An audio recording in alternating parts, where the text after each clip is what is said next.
That is right. You are listening to Fear the Dead Air here on 89.5 The Wave. I'm your host, your friendly neighborhood DJ JazzHandss, and it is awesome to be back Tuesdays talking about the dead. I absolutely love it. I'm glad that we can still continue even after the extremely crazy season finale that we got last week. And I want to address this real quick because a lot of people are having a problem with the finale. People want to know now. People want to see who died, who did Negan kill. And that's understandable, and I understand that. But they're like, I don't know, some people are kind of blowing it way out of proportions, and they're like, oh, we hate the show now. You just lost a fan. It's a gimmick, blah, blah, blah, blah, blah. And, okay, look. The Walking Dead for the last 6 years, has given us fantastic and amazing stories that we haven't gotten enough of. We've cared about characters, we've lost characters, we've gone on this adventure, and we've seen these evolution of characters from season 1 to now. And The Walking Dead has never really steered us wrong. Yes, they've had some kind of bad episodes, like the hospital arc and stuff like that, and some people might say season 2's a little bit slow. But all the same, it's one of those things where The Walking Dead has not steered us wrong before. And have faith in the show because they're gonna a season premiere. It's gonna be amazing, and chill. It will be okay. The Walking Dead, it'll be okay. So, but now we're gonna go dive right into Fear because we got to talk a lot about that. And of course, I'm joined with the one, the only Paul. Hey, what's going on, JazzHandss? I forgot to turn on your mic. That is, yeah, it's all right. My bad. A lot going on this morning. Yeah, it's been a busy morning thus far. Yeah, but anyway, so we're here to talk about Fear the Walking Dead and the season 2 premiere this past Sunday. And so, what were your first initial thoughts? I noticed that there wasn't a lot of time gap between the end of season 1 and the beginning of season 2. It couldn't have been more than a day. If not a couple hours. Yeah. And I think the show's actually progressing the way it needs to progress. The show's doing what it needs to do. Strand is a very interesting character. He's actually, believe it or not, the one that I think I can identify with the most. I think I feel more of a connection to his character, or at least I care about his character more. Mm-hmm. He's kind of mysterious. He is apparently very, very wealthy, but has a slightly questionable set of morals. Mm-hmm. It's like some GTA stuff going on with that. Yeah. Yeah, he's very, very well off, but we're not exactly sure how he got that way. Yeah. Which I think is pretty cool. I'm assuming we're going to be figuring that out throughout the season. I think they're probably going to go a little bit more into that.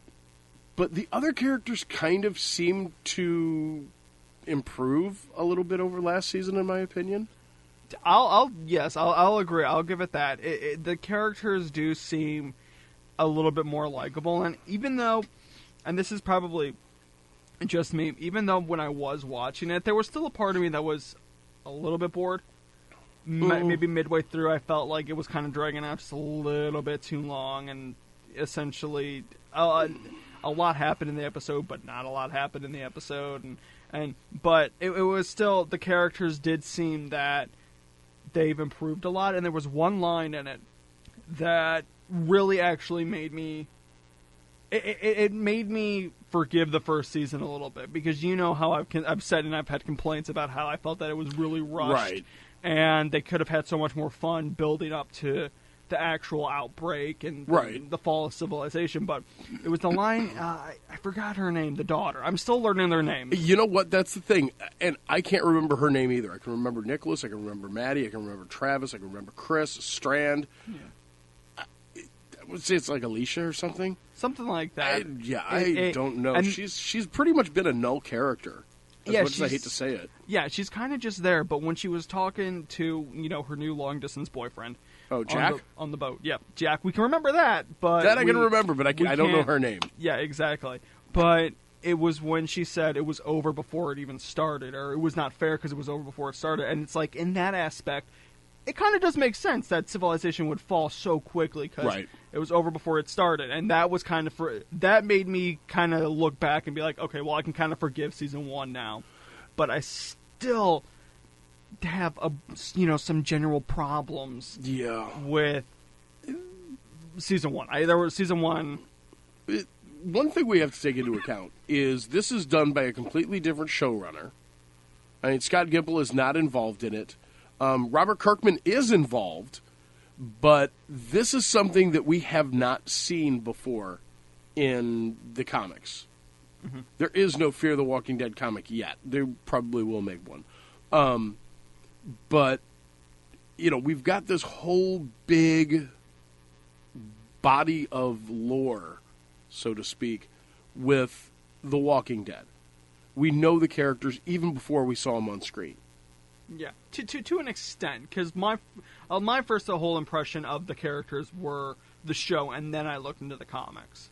Yeah, see, I had already read, I think it was the first compendium of the Walking Dead comic, which basically gets them through getting to Herschel's farm. And a little bit of time at Herschel's farm. So I kind of knew the characters, what they were like. They changed some things up, which was good. But I already had a sense of most of the characters. Now, Daryl, I have no idea. He's, completely new. Really grown to like Daryl as a character. With Fear the Walking Dead, we don't have that back knowledge. We don't have that preconceived, okay, this is what these characters are like, and we know that maybe they're kind of jerks now, but they're going to do this later, and that's going to be cool. And so me personally at this point, I'm to the point of saying I'm willing to give it season 2. Yeah, I'll agree with that. If I feel the way I felt at the end of season 1 with season 2, I might be done. I'll probably be done with the series. If most people feel the way they felt at the end of season 2, the way that they felt at the end of season 1, I think Fear the Walking Dead will be a 2-season show. Yeah, and that stinks because a lot of the actors that are on it are genuinely nice people. I like the guy that plays Travis. Oh, yeah, when I was he's watching fun. him on Talking Dead, he was really fun and really, really nice. And so, I want them to succeed. I'm not, sitting here hoping that they fail, no. Fear, but it's interesting, and I hope that they fix these character developments, because the one thing that I've always said was, even if you didn't know Rick, within the first couple minutes of season 1, you got who he was. Yeah. You understood who he was, that he had a mission.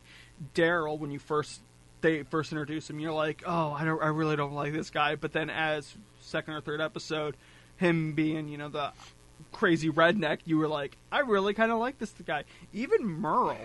Yeah. Oh, I loved Merle. Michael Rooker is an amazing actor. Oh, yeah. Yeah, and I, even with him, you like to hate him because you're like, oh, he's just kind of a jerk, Mm-hmm. he's racist, but then all of a sudden it's like he just has this weird kind of charm to where you're like, I like to hate this guy. Yeah. And I want to see what happens. Very, very much like a very toned-down Negan. Yeah, exactly. Merle had that charm that even though he was, racist, a jerk, he would turn in his own brother to save his own butt. He wouldn't turn in his brother. He would turn in anybody else. He would turn in anybody else. But you still kind of felt a little bit of something for him. And that's the biggest thing I've noticed with this show is the first season, I really didn't feel anything for any of the characters except for the Salazars. Yeah, and even then the Salazars, I felt like, especially when, because I don't, like I said, I'm horrible with the name. I know Travis, I know Maddie, I know... there was Strand. Daniel, Ophelia was the daughter, and I don't remember the mom's name. Yeah, but Daniel, especially when the one nice military man who was more than willing to help him, and then he tortures him, it's like, yeah, no, your daughter, I hate to say this, and this is kind of what reflects within season 6 of The Walking Dead, you do something to people, you can't really be mad when they retaliate. Yeah? You can't really be mad. You need to kind of expect it, and especially building up into this world. But kind of back on season 2, it was cool to see the bombing of LA. Yeah. That was really cool. A trip to watch. Yeah, and that it was just fun, and it's fun because, and I hope they kind of play with it more, because within the Walking Dead world, we've gotten used to the walkers. Yeah. They're not as scary. Like, they look beautiful, don't get me wrong, and they're still a threat, but it's one of those things where instead of seeing one in the background, it's like, oh no, there's one. Like, you could see like 3 or 4 walking in the background as 2 characters are standing talking, and they might acknowledge them, but they're not. They might not. Oh, they're wait, not as. They've noticed us. All right, get the knives. Yeah, they're not as big of a threat. It's more. It's kind of become more of a little bit of an inconvenience, and that could be dangerous going into season 7 and 8 and everything like that. With The Walking Dead, the walkers have become a nuisance. Mm-hmm. Unless they're unexpected. Yeah. Like, okay, well, we're getting ready. Hey, this is a food warehouse. This is awesome. Let's go in. They go in. Okay, make a bunch of noise. They haven't seen anything. Then they open up one of the rooms that's supposed to, have grain or whatever, and instead a walker comes along. Okay, that right there is trouble. They're in close quarters. They may not have weapons ready. They may be like, okay, well, this place is empty. We haven't heard anything. Cool, we can relax. And then, boom. Or when you get a horde. Yeah, a mega horde. But even then, Rick and the gang were able to kind of take care of that. Yeah. And so it's kind of like they become sort of a nuisance, but they're still this threat. Right. Whereas in Fear the Walking Dead, it kind of did take me a little bit back towards the days where the walkers were really a threat and scary and everything. The first part, when they were on the beach. Yes. When they were in the water, I was kind of like, okay, this is cool, but... The zombies in the water? Yeah. Yeah, that I thought was a good turn for how they did this. Yeah. Especially with the ones from the boat that had been destroyed. Yeah, which we're definitely going to get more, into. But now let's kind of like, I don't know, break down the episode just a little bit. What were your thoughts on when the group kind of left all those people? Like, you know what? I'm with Strand. I'm with Strand, and I'm sort of with Travis, because Travis kind of thought about it for a second and backed up Strand that, we can't take everybody on. We may have room, but then our supplies are going to deplete quicker, and we don't know these people. Well, they don't have too many supplies, too. No, they're fairly well stocked, and like, what's her name, Ride-Off character said to Jack over the radio, which was a very stupid thing to do. Oh, yeah, we're on a yacht. We have a desalination plant. Oh, wow, that sounds cool. Must be really nice. Okay, so you've basically just told them we've got an ocean we can desalinate and drink. Mm-hmm. And people who are out and stuck are probably going to be needing water. Yeah. You've put a target on your back. Not very bright. But, and you don't know who else is listening. Well, you don't know who else is listening, and you don't really know that it's just Jack and his sister-in-law and brother, or whoever it was. I don't remember exactly. Yeah. I know it was sister-in-law, but I think it was like a brother and sister-in-law, and we're all that's left. And, yeah, you don't know that that's necessarily true. Yeah. But, I mean, getting back to the beach scene, I was really, really stoked when I saw Nick and Strand and... I guess it was Alicia, or whatever her name is, make the run on the little skimmer out to the boat. Yeah. And then, Nick's like, we got to go back and get them. And Strand's like, you need to go back and get them. I need to get the boat ready. And Nick actually came through. Yeah. And again, I think Nick is going to be a resourceful character. I think he's going to end up being the Daryl Dixon of this, as much as I hate to say that. Yeah, and it's one of those things where, at least within this episode, because it could very well go wrong. Yeah. Again, and that's one thing that I'm worried about. But within at least this episode, Nick's character lightens up quite a lot, and he seems just a bit more likable. He seems a lot more likable and a lot more useful. Yeah. And that's the thing. You can't have dead weight. Yeah.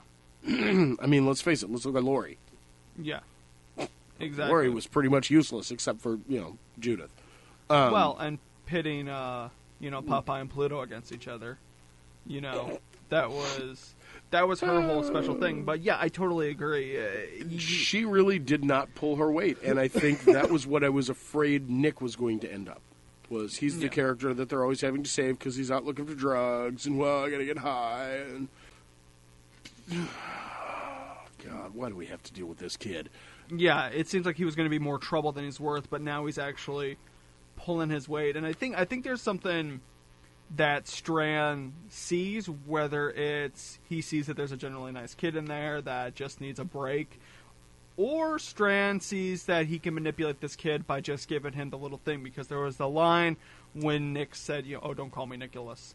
And it's like, your father called you Nicholas.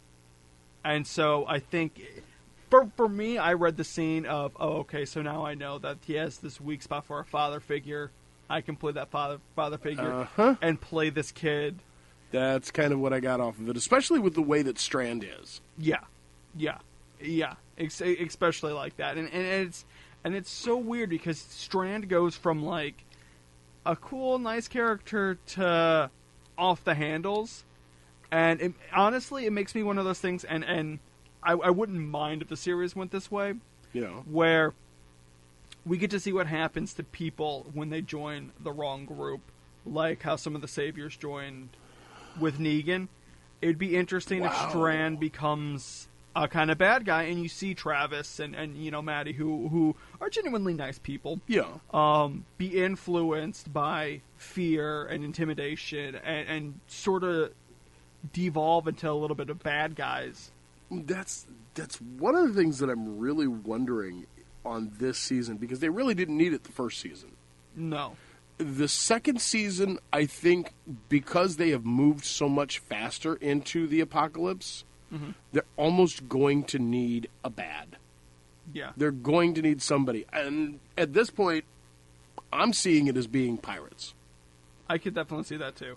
Somebody else who's got a boat and who is out and who is like, okay, we're going to take your boat, we're going to take you, and maybe a couple of you will live, but the rest of you are just going to die. Yeah, I mean, and don't get me wrong, it's an interesting concept to have this. We're on the water, and the water's not as safe as on land, and what boats could you run into? Yeah. What? I mean, theoretically, there could still be a lot of fun that could be had. They could run into one of those giant oil things in the water. Oh, an oil derrick or a rig out in the sea? Yeah, possibility. Yeah, there's so much fun that could be had, and I really hope that they don't sacrifice that fun again. Yeah. Because season 1, they could have had a lot more fun, and they kind of rushed past it. And I'll forgive it for the whole line of, it was over before it even started. Yeah. Because that makes sense within the zombie apocalypse that, one day it was fine, and then the next day people are eating each other, or we heard words, and then the next day it's like everybody's infected, everybody's crazy. And I can forgive that, but I hope that within this season, especially because they have, I believe, 13 episodes. Yes, they have either 13 or 16. Okay, it's one of the two. I don't remember how many they got for the second. I know Walking Dead did 6 the first, 13 the second, then 16 every season after. Yeah. I would be really pleased if they would do a full 16-episode season. Just for the fact that I think you almost need to have that number of episodes in order to run through a story arc. Yeah, a good story arc at least. Yeah. In both cases, in Walking Dead and Fear the Walking Dead, I felt that the first season was way too short. Yeah, the first season, essentially, in and of itself, you remember bits and pieces, but it's not as memorable as... I always say that, seasons 1 and 2 of The Walking Dead were very good, but season 3 is when we really hit its stride, and ever since then, it's just been building and getting better and better and better. Yeah. Season 3 was pretty much where Walking Dead hit its stride, and I'd like to see Fear the Walking Dead hit its stride in Season 2. I think it could do it, or at least do well enough that people are saying, okay, we want a Season 3. Yeah, because I remember I watched, or I saw a little bit of a charter of season premiere of The Walking Dead, or Fear the Walking Dead, and then as the weeks progressed, it just declined, and then completely stopped. Nobody... started caring, and it's unfortunate because, like I said, I really want this to succeed, and I think with them on a boat, you could theorize it two ways, and I hope they go the one way. You could theorize, okay, well, it's a gimmick. Yeah. They're on a boat, it's a gimmick, they got this stuff. Or, depending on how the episodes go, it could be a lot of fun, it could be very interesting to see, and we might run into some Coast Guards, it's going to be interesting to see their story unfold. Well, I mean, you caught over the radio that the Coast Guard is no longer performing any rescue operations. Yeah. Right? So the Coast Guard, they may run into them, but they're not going to acknowledge them. Yeah, if anything, they'll gun them down in the Abigail. There's a possibility. And the Abigail's not. But I just, I getting back to part of the original question, the whole picking up of people, you don't know who they are. And Strand said, I've saved 7 people. That's my mercy limit for the day. Yeah. Sorry. And then later in the episode reiterated, my boat. Yeah. If you have any questions about that, remember, it's my boat. If you still have questions or want to argue with me, it's my boat. Yeah, and the whole thing about Strand, though, too, is that, it's like, Sergei? I don't... The one guy who tortured one of the Salazars, Papa Salazar. Oh, Daniel. Daniel, okay. I forgot his name. Yeah, no, Daniel Salazar. Daniel, it's kind of like, what Daniel essentially said, it's like he already had his bags packed. Yeah. It's like he already knew something was going to go down, whether it be him running from the law or something. Something was going to go down with him. And so I think Strand, out of everybody, is probably the most interesting character that we've gotten so far. Oh, absolutely. The most. And I want to definitely, real quick, I'm reading my notes here to see what I have next. Strand is an unknown, and that's what makes him an interesting character. We're not sure exactly why he is the way he is, what he's done to get to where he is, and, that just really kind of leaves a whole open book, very, very similar to some of the other characters in The Walking Dead. Yeah. So, okay, real quick, too, because we're going to be taking a break here in a minute, but... Maddie, what did you think about when she said, hey, let's save these people, or we need to save them, we left our neighbors, we left, we can't leave any more people, because in season 1, if I remember correctly, when they were leaving, their neighbors, their neighbor walking a dog, and their neighbors are inside, maybe playing a board game, or just, trying to ride this out, she goes, oh, well, it's too late for them. Yeah. But then all of a sudden in this, she's like, oh, well, we need to save them. Like, she's making it like Travis was the one that left them. And she's feeling guilty for what she did.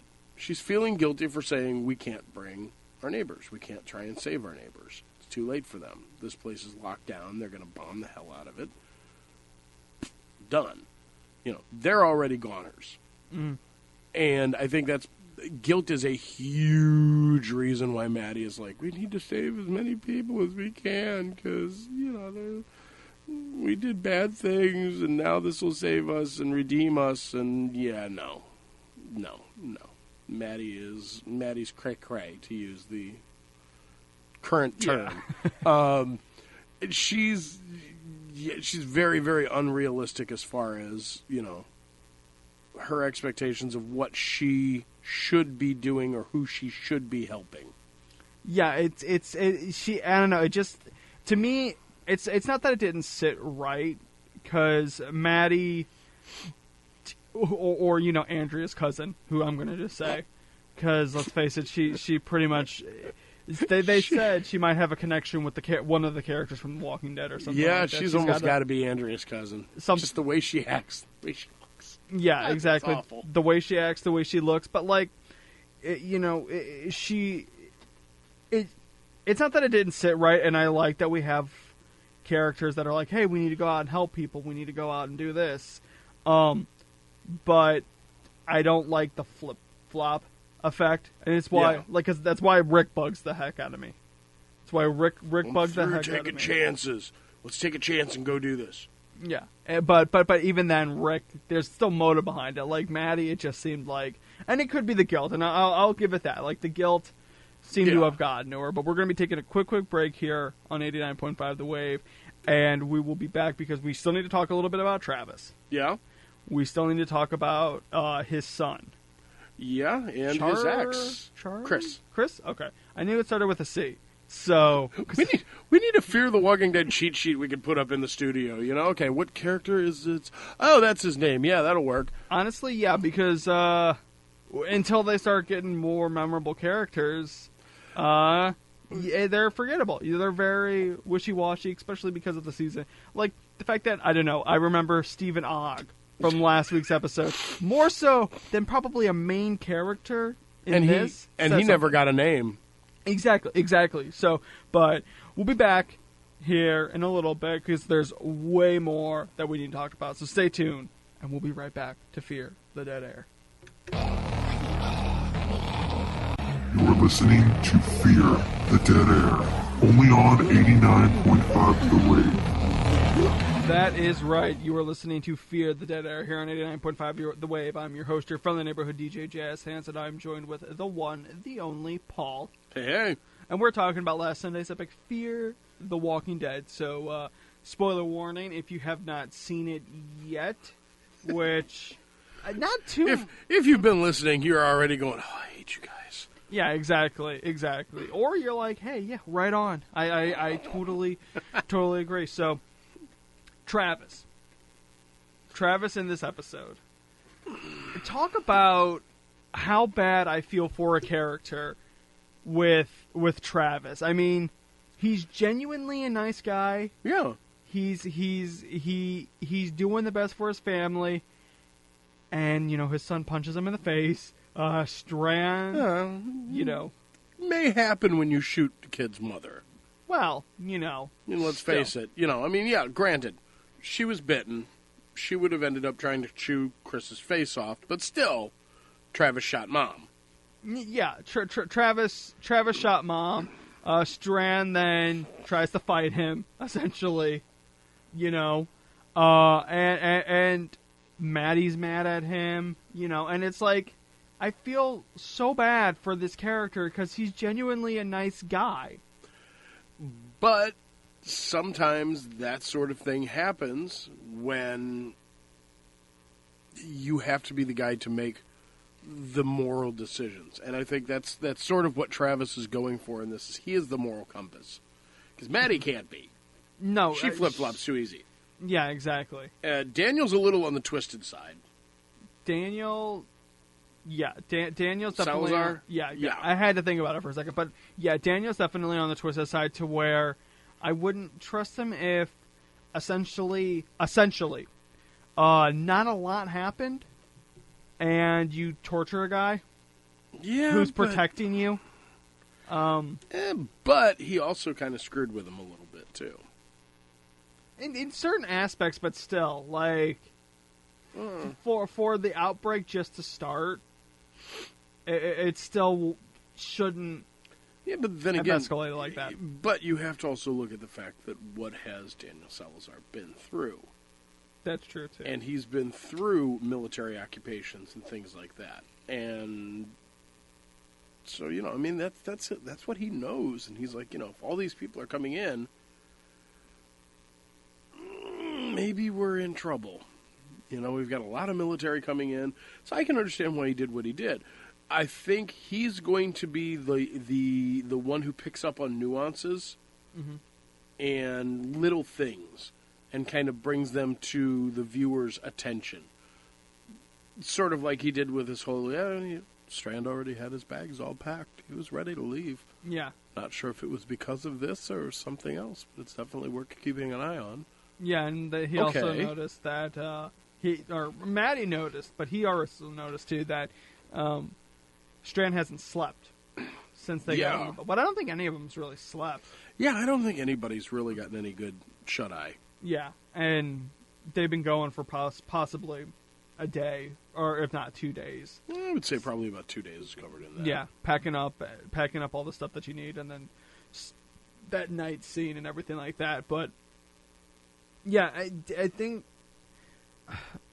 he's gonna be like I really think Daniel's going to be like the, not Rambo, but he's going to be the loose cannon version of like Herschel in some aspects. He's going to give advice. Give advice. He's going to be kind of like the elder of the group. If they need to get information or something, they'll send him in. Yeah, I was going to say, I think he's going to be quite a bit different from Herschel. He may serve the same role, but he's going to do it in a completely different way than Herschel did in The Walking Dead.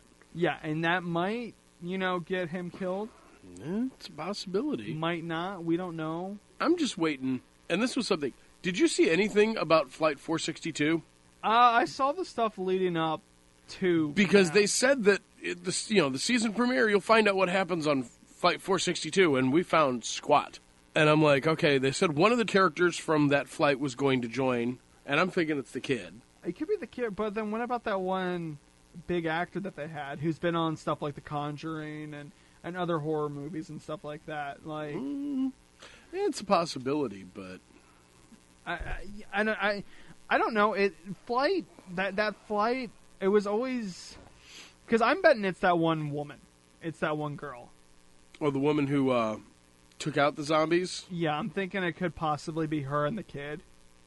Oh, you're thinking there's two? Yeah, I really do. That would be interesting. I really do, but it's I don't know, like the whole flight thing. I'm assuming they're going to be coming upon it. Maybe not next episode because next episode looks like they're going to a lighthouse or. Well, what? Yeah, it looks like they're going to like an island or something, and I think they mentioned Catalina Island. Yeah, which I have no idea what. That's off the coast in California. Okay, which I mean, honestly, that's not. If they can get an island to themselves, now the series, instead of being on a boat, because there's only so much, shark zombies, unless they're going to be adding that, great, like, Jaws. Okay, wait. This is not Sci-Fi Channel. They're not going to have Zombie Sharknado coming on. Yeah, not yet, though. Not yet. They better never do that. I mean, come on. Really? If they bring Urkel into the cast, I stop watching. Yeah. I'm just saying. But all the same, like, there's only so much you can do with the boat, essentially, before it kind of gets, okay. The boat is a cool thing to have as a transport device. Yeah. Things have gone to hell here. We're going to run and grab the boat, and let's go. It's not something I think I would want to see the entire season take place on the boat. Yeah, because because by like an episode or two where it's like, oh, they're fighting off water zombies and they're fighting off pirates, that could be really, really cool. But essentially, if you get 16 episodes where you're on a boat, that could run dry real quick. Yeah. And that's where I think it would turn into a little bit of a gimmick, and that's what we were talking a little bit about off air, where I hope it becomes the fun story, not, hey, we're on a boat, that's the gimmick. Yeah, and here comes pirates. Oh, hey, there's pirate zombies. Whoa. Yeah, now there's just regular zombies. Ah. Exactly. One episode they run into a ghost ship or something like that, Yeah. It could get very gimmicky, so I'm hoping that, and I think the right progression to have enough of, hey, we have the boat and stuff is if they actually do take over and have an island. No, well, I mean, they'd mentioned Hawaii. 3,000 miles could make it. Yeah. Could. Especially if Strand stops somewhere and finds fuel. Oh, hey, now we can make it further. Well, I think it wasn't that. It was the fuel was that the engine might not be able to take it. And because they're, which is why, honestly, and we might be getting into that next episode. It seems like they should find a place with some boats. Yeah. Where boats normally are. And try to risk it and just salvage as many, engine parts as you possibly can, so that theoretically the only time you have to go on land is to gather up food. Yeah. And it might be better because you said this about The Walking Dead, where they have a certain area to scavenge for clothes, food, but then with every couple, months or something, they're going to have to keep expanding. Mm-hmm. Whereas in this, you're on the boat. All you have to do is just stay parallel to the shore, essentially go around. Yeah. And you can just, send the stuff in. Now, granted, that's opening up the door for a lot more scary encounters with different sorts of people. But your stuff probably won't run dry unless you're just sticking to the coast. You might have to go inland a little bit.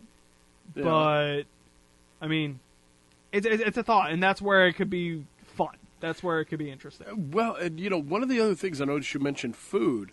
One of the things that happened while Daniel and Chris were having a talk was Daniel was fishing. So, I mean, they may get sick of eating eel, but that's food. Apparently they didn't mind it too awful much. They ate the one that Daniel caught and clubbed to death. Loose eel, yeah. Yeah, loose eel. Yeah. Yeah. Oh, that was bad. But that was funny. It was funny, but it was Chris bad. Hardwick. But, I mean, they do have a food source out there. Yeah. They can fish. Yeah. They just need, whatchamacallit, or else they'll get scurvy. Oh, yeah. Oranges. Yeah. So. Sorry, I know all about oranges and drinking orange juice to make sure you don't get scurvy. But, yeah, I mean, and that's where I hope it becomes fun and it becomes interesting. And I'm hoping that it doesn't turn into a gimmick. Now, what did you think about when Chris just kind of, threw his mom overboard and stuff?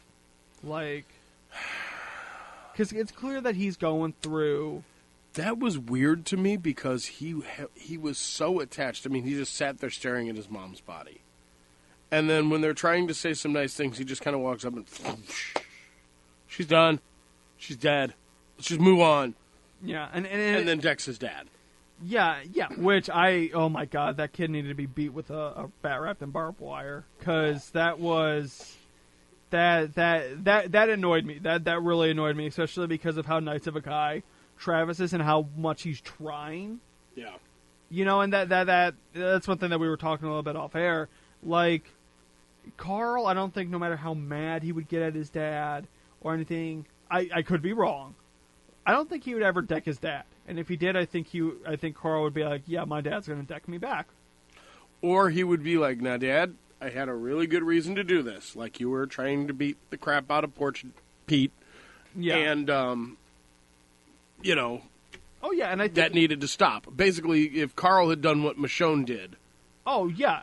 I still think he could have explained it to Rick and said, Dad, I'm sorry. Look, I wanted to stop you from doing something that was really, really bad. But see, with Rick, I think it's one of those things where he wouldn't need an explanation. I think even when Michonne did it, Michonne didn't have to explain herself. It was, okay, yeah, I went crazy. Yeah. I needed to be stopped. Rick knew he went cuckoo. Yeah, I needed to be stopped. I got it. I knew I was being bad. And Travis, essentially, all he was doing was trying to comfort his son and give him a hug. And that, I don't know, I think, and that's one thing where I have a problem with some of these characters is that all the kids seem spoiled. Oh, they definitely are. It's. I think the only one that doesn't seem terribly spoiled, oddly enough, is Nick. Yeah, yeah. And he was coddled. Nick was coddled, but he's also screwed up his life so bad, he's not spoiled. Yeah. He's been... That was one thing that I think they touched on in the episode was, and I believe it was Strand talking to Nick, said, look, man, you're perfect for this world. You've already seen some scary stuff. You've already seen some of the worst things that can happen. Yeah. This world should be easy for you. Yeah. And that kind of hit with me. I was like, okay. Yeah, I mean, it's cool. Like, it's a cool concept. Yeah, it could explain why Strand is, hey, Nick, why don't you come over here on my boat? Yeah. Let's go. Yeah. I mean...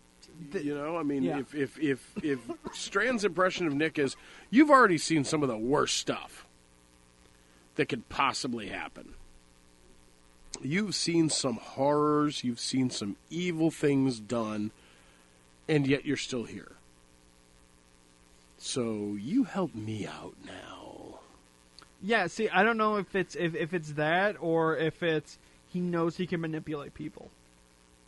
Well, Strand has already been shown as someone who can manipulate people. Yeah.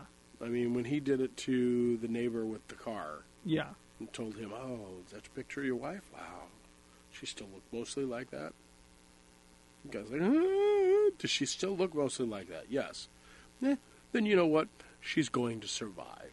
Some soldier somewhere will think she's cute enough, and he'll make her his. And he's like, and then he broke down, and the guards took him off and presumably killed him. Yeah. So he's already shown that he knows how to play on people and how to manipulate them into doing or thinking things. Yeah, and I think it could be possible that he uses the family to get to Nick, because Nick, despite what you say, he's very family oriented. He loves his family, and even Travis, who he might not have respected a lot in season 1, I think now he respects. He's got a lot of respect for Travis, I think. Yeah, and I mean he went swimming, which Nick, there was that one scene where Chris was, I guess, having a mental breakdown. I don't know why he just jumped in the water, and it's like, oh, I'm just swimming. It's like, dude, get back in the boat. Because he's nuts. Yeah, I think he's lost it. Yeah, I think he's definitely going cuckoo. But when Nick was just like, okay, we're just swimming. Hey, and then jumped in after him. Yeah, well, he jumped in after him, and then, when it's like, what are you doing? Oh, I'm just going to swim. It's like, okay, we're just going to go swimming. It's like he was making sure that he wasn't doing anything stupid, but was also kind of like giving him the space to let him be weird for weird's sake, because, and that's one thing that I liked, and I think that they are doing a little bit better with Nick. I think Nick is getting a lot better, and I hope he continues getting better. I think Nick is actually going to be the one that has probably the biggest story arc, which may sound odd, but I think Nick is going to, maybe not story arc, but I think he's going to develop the most as a character. Yeah. I mean, let's face it, Travis is already what Travis is. Yeah. Maddie's already what she is. Strand's already what he is. Yeah. Daniel, Ophelia, they're already pretty much what they are. Dead weight. Daniel and Ophelia? Oh, well, not Daniel and Ophelia. I thought you just said the 2 kids. No. Chris and Alicia, yeah, they're pretty much dead weight. Yeah, they. In fact, Alicia's probably going to end up getting the boat at the very least, attacked. Oh no, yeah, with her little radio. That's flirt. what I want to, because we got like 3 minutes left. But that's what I kind of want to dive into real quick now. Is who do you think it is? Do you think that it's somebody who was with that, or do you think it could be, hey, we're gonna say that we're out here, we're gonna be on a boat, and we're gonna try to give people? It's like, do you think people could devolve and be that bad that quick? Yes, because they're already bad in society now. If they move into where society is completely dissolved, yes, they will break down that much quicker.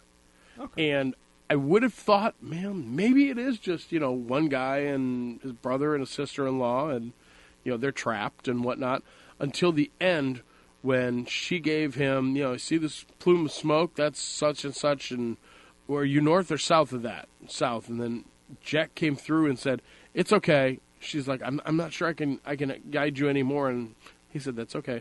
We know where you are. That to me was, you done messed up really good there, child. Yeah, you figure. You've told them all this neat stuff you've got. You told them you're on a yacht. They may be on a John boat for all we know. And if you had the opportunity to go up, especially in post-apocalyptic zombie land, and kill 7 people and take over a yacht instead of a John boat, which would you do? Well, I don't know what a John boat is. It's a little, 2 to 4 person flat boat like you'd fish out of. Okay. Not like a yacht. Yeah. But it's so weird because, and this is where our mind my mind at least goes, I wanted to help the people that were stuck on the raft, but I'm wary of the guy on the radio. Actually, I'm wary of both. I'm wary of both now, especially because if you ignore somebody in this world, they could come back. Yeah, it's not even that. It's the people on the raft. There was too many unknowns and too many people. I think had it been one or two people on the raft, I think Strand might have had a different choice because he would have said, well, you know what, if they do end up being bad for us, we can always take them. I don't even think that, because Strand seems like the type of person that he wants this to be as smooth as possible, and so cut out all the unknowns, cut out all the variables. Yeah. You know, I assume somebody at the lighthouse or wherever they go next episode is going to... It's going to be interesting. I like the clip that they showed on Dead Air. Yeah, Dead Air afterwards. No, Talking Dead. Or Talking Dead, sorry. This is Dead Air. Yeah, this is Dead Air. I get them confused too. We're just that good. We're just that good, yeah. Yeah. And my brain is just not that good. But on Talking Dead, so where do you think this is going to go? Yeah. And the clip that they showed, I thought was really, really cool. The fact that they were on land and they were like, "Hey, look, we mean you no harm. We're just here. We need help. We need to talk." And it looked like the door was about ready to open, and then Talking Dead. And I'm like, "Oh, yeah, you're killing me here." And that's where I think where the fun can come in. Like I said, instead of being gimmicky. Real quick, you're listening to 89.5 The Wave, KCFV Ferguson. I'm your host, your friendly neighborhood DJ JazzHandss, and we are smack dab in the middle of, right around the end of Fear the Talking Dead, because there's not too much to go on except predictions for next week. My prediction for next week is they're going to meet up with Jack and probably about 15 other guys that are with him. Mm-hmm. That act as pirates and are going to try and take the ship. I think they're going to fail. But they may damage it, which is why Travis and his crew are on land looking maybe for parts. Yeah, or they could be being hunted. They could run into them and, it's a possibility. Use the smoke to get away. But, of course, I guess you have technology to sense boats or, find radar. That's what it's called. Yeah. Good job, JazzHandss. That might be so. It's going to be interesting, and honestly, it's kind of one of those things where, unlike Walking Dead, where you can kind of feel where stuff's going to go, especially because of like the comics and everything. Like this is kind of an open slate to where I don't know where it's going to go. And that's one of the neat things I like about the show is, as I was saying before, we don't know in advance. We don't have a Negan to look forward to or a governor to look forward to. And that could be both good or bad. Yeah, they need to establish a bad. Yeah. They need to do that probably this season or very early next season. They need to tease it this season. Or they could be the bad. That's what I'm hoping for. It's entirely possible, and it would be an interesting show if, basically, so what you're saying is Fear the Walking Dead would be more like The Walking Dead through Negan's eyes. Yeah. We see Strand as Negan or even Travis devolve from this really nice, caring person to a Negan type. He gets tired of being pushed around, maybe loses some people, and it could very well be that the show would split, because it looked like it was kind of doing that already within the first episode of, hey, we need to go help these people versus, hey, we need to survive ourselves. And I think it could split, and very well it could be Travis could be the big bad, and Nicholas could be the good. He could be the one that comes through, or Nicholas could be the big bad. I'm just hoping that a character kind of becomes bad, because we've had the survivors with Walking Dead for 6 seasons now. We've had the survivors, and we had what's right and what's wrong, and I actually hope that we get bad guys. Yeah, you almost need it. I mean, right now the environment is the bad guy. Mm-hmm. The zombies, the water, possibly some of the pirates or privateers or other survivors on boats, rafts, and things like that. But eventually you need to have something that's strong enough to unite this group and possibly some others from other groups into a cohesive unit, much the way that the governor did with Rick's group at the prison. Yeah. And so I think that's pretty much a good place to wrap it up. Thank you so much for tuning in. I had a blast. This is actually gonna be cool. This episode will be up on Facebook later tonight at facebook.com/STLDeadAir. I've been posting everything from all these episodes from Walking Dead last season, and this is gonna be up. So I'm having a blast. I'm enjoying it. It's gonna be a lot of fun, and let's hope with this episode it looks promising. Yeah, it definitely looks more promising than the end of last season. Yeah, it looks promising. So we'll see how it goes. And trust me, if it's crap, we'll let you know. Yeah, absolutely. We are definitely not being paid by AMC. Although if you guys are interested, I mean, we can talk a deal. But yeah, let's, I wouldn't mind. But no, but no, because it's one of those things where too. I want to just alliterate real quick. I want to pretty much just say real quick that, like, even though we say, The Walking Dead is awesome and stuff, it does have its bad episodes. And it's not the perfect series. No. But it's good. And I hope that between JazzHandss, myself, Anna Mae when she's on... anybody else who... Anybody, yeah. We've had quite a few guests that have popped in from time to time. Yeah. And most of the time, if something crap happens on the show... we're willing to call it out. Yeah. There's some things that, even in the season finale, that I was not all that pleased with. Yeah. One of them with Walking Dead season 6 finale was either Negan's got a whole lot more men, or he had his people just scrambling around to block the road. And the fact that Stephen Ogg was at, 3 of the sites? Two of the sites at the bridge with the when they started the fire, and then when the they very first one. Yeah. I'm thinking maybe he's got maybe 2 or more groups that are fairly sizable. Realistically, how are you going to move your people around that dang fast and know where they're going? I mean, you know where they're going. They're going to Hilltop. Yeah. But how are you going to move your people around that fast and be that far ahead?